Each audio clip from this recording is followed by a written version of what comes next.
Hey guys, it's Eric again. So today we're going to be looking at the water cycle and what it looks like in Morro Canyon. To start, we want to think about how water moves through the water cycle. It can be hard to see the water cycle when it's happening out in the real world on a larger scale, but luckily for us, we can create a small scale model that we can bring inside of our houses.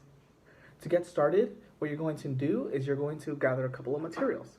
You're going to need a large bowl, a smaller cup, some water, and plastic wrap. And optionally, you might need something like a rubber band to help you seal your container, and some weight to stick on top of your model as well. You'll also need some hot or sunny place to stick your model after you're done. So what works well for this are like a sunny window or maybe even a bright light. If you don't have any access to any of these things, that's okay. You can leave it out, but you might need to leave it out for a little bit longer. To set up the investigation, what you're going to do is first you're going to start off with your large bowl and you're going to fill it up halfway with water.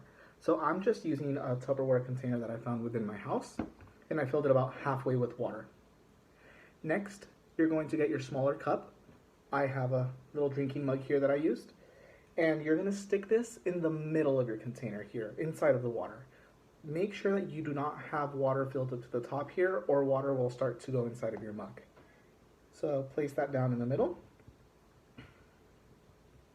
Next, what you're going to want to do is you're going to want to seal your system.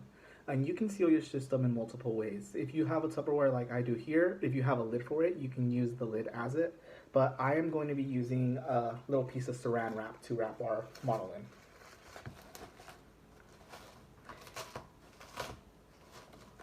And this is where the optional part of having a rubber band or some sort of tape comes in. If you would like to seal it a little bit better or make sure that there are no holes so the water from the inside can escape out, you can use a rubber band to create a tighter seal onto this.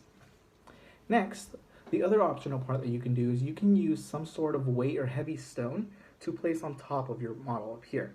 And that'll help you see some of the processes that are happening. So I'm just going to be using this little stone that I found in my house and placing it directly above where the mug is. So once you've set up your water cycle model, you're going to leave it in sunny place for about an hour to 2 hours and then come back after to check what happened. And that's it. You just need to wait and see what happens with your model.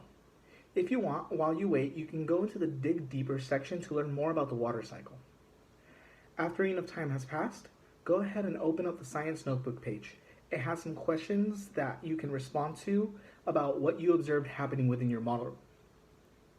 Once you're done responding to those questions, continue on the slideshow and I'll tell you what comes next.